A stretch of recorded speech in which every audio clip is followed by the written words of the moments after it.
That's what the media does.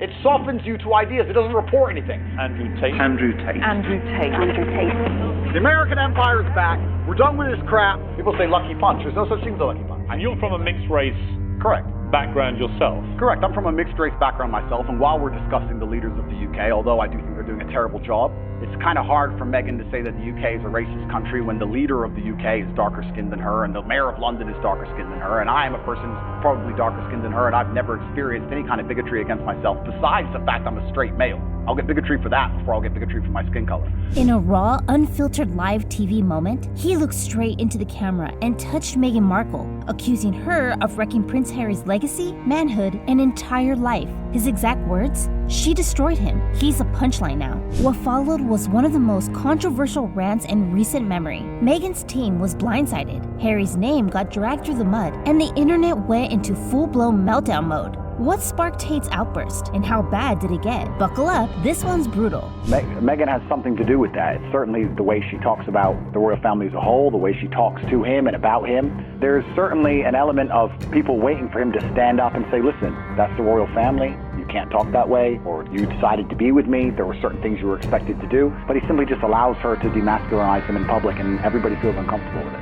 Andrew Tate, the former kickboxing champion turned viral social media influencer, sat across from Piers Morgan, smirking, composed, and deadly focused. Then he looked straight into the camera and dropped what can only be described as the verbal equivalent of a nuclear bomb. She destroyed Harry. He was a prince. Now he's a punchline. No filter, no hesitation, just pure, unapologetic fire.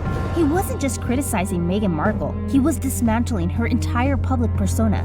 According to Tate, Meghan isn't a misunderstood royal bride. She's a master manipulator, a Hollywood actress playing victim, and the sole architect of Prince Harry's downfall. And if you thought that was harsh, it got worse. She isolated him, made him choose between her and his blood, and he chose wrong. With millions watching, Tate torched the idea of Harry and Meghan as some kind of modern-day fairy tale. Instead, he painted a bleak picture, a once-admired prince, now stripped of purpose, parading through the media like a lost soul in designer suits and therapy sessions. He even mocked Harry's evolution with surgical precision. He went from fighting in Afghanistan to reading trauma audiobooks and crying on Oprah's couch. What happened to him? Ouch. But Tate wasn't finished. The real sting came when Tate addressed the race issue head-on. He accused Meghan of weaponizing identity politics for sympathy. You see, Markle, whose mother is black, made waves in 2021 by telling Oprah Winfrey that Britain's royal family raised concerns with Prince Harry about how dark their son Archie's skin might be when he's born. Markle also doubled down on her allegations in the new Netflix documentary series Harry and Meghan, saying that people are very aware of my race because they made it such an issue when I went to the UK. But before that, most people didn't treat me like a black woman, she said. While the media frames Meghan as a victim of royal racism, Tate wasn't having it. She's lighter than me, and I've never cried about racism, he snapped. The idea that she's hated because of her skin color is laughable. According to him, this wasn't about race, it was about power. Meghan, he claimed, built a bulletproof image by playing the race and gender card, knowing any criticism could be labeled racist or sexist. People dislike her because she's smug, condescending, and plays a victim, not because of her background. His words hit like a wrecking ball. The room went quiet. The internet exploded. I think it's just a cop-out and her not wanting to be perspicacious and self-reflective enough to understand that she has attacked an age-old institution, and there are people who are very patriotic about that institution, and by attacking it and bringing a degree of distaste to it, there's going to be people who don't like her. And if you're a dislikable person, you can't just instantly stand up and say it's because of my skin color. It might be because of your actions, some of the things you say. Within hours of airing, Tate's rant was everywhere. Twitter, YouTube, TikTok, Instagram Reels with dramatic zoom-ins and fire emojis. So why did this particular moment catch fire? After all, Andrew Tate is no stranger to controversy. But this takedown struck deeper. Here's why. First, the context. Meghan and Harry have been trying to rebuild their image between Harry's memoir, Spare, their Netflix series, and high-profile speaking engagements. The Sussexes have crafted a very specific narrative, one of trauma, escape, and reinvention. Tate challenged that narrative, loudly and unapologetically, at a time when many had begun to question its authenticity. His quotes ripped straight through the polished PR facade.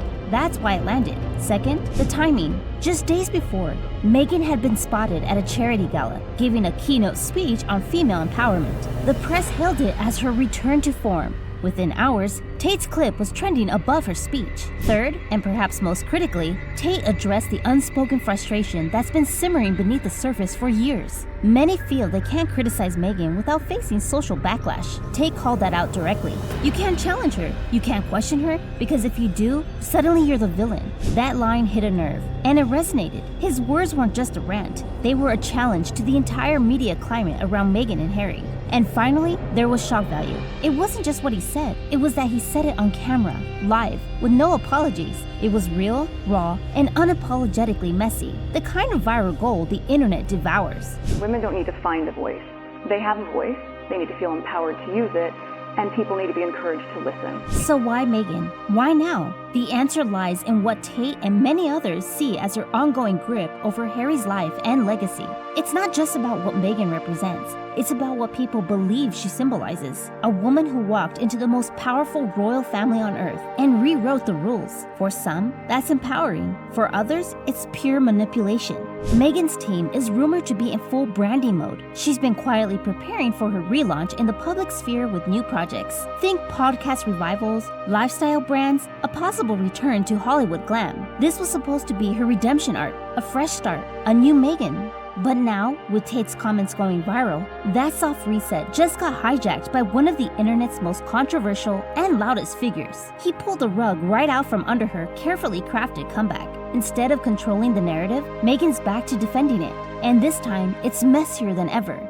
To make matters worse, her defenders jumped to her side, but only made the flames grow higher. Some see him as a misogynist, spewing dangerous rhetoric. They rallied behind her with hashtags like #ToxicTate, #Leave Meghan Alone, and long threads dissecting his history. But the backlash, it hit just as hard. The internet was divided, but loud, really loud. Some of the most shared responses?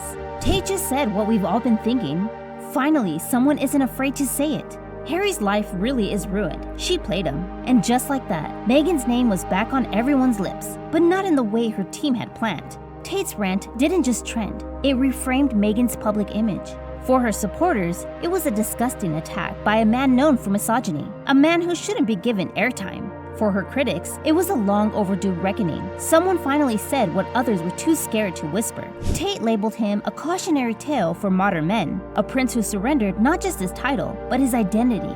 In Tate's view, Harry represents what happens when masculinity is traded for approval. According to Tate, Harry didn't just fall in love, he fell in line. He's not leading, he's following, Tate said. He's not a man of purpose anymore, he's a man of apology. While Meghan often takes the brunt of criticism, Tate argues that Harry was complicit in his own unraveling. He wasn't dragged, he chose it. He traded his royal armor for a social media friendly sob story. He gave up power for pity. One thing is crystal clear, the public image of Meghan Markle is more fragile than ever. And if voices like Tate's continue to grow louder, the fairy tale the Sussexes try to write for themselves might not have a happy ending. Thanks for watching, fam! If you enjoyed this video, be sure to like and subscribe to our channel. You should also check out another one of our videos. You never know what you'll discover next.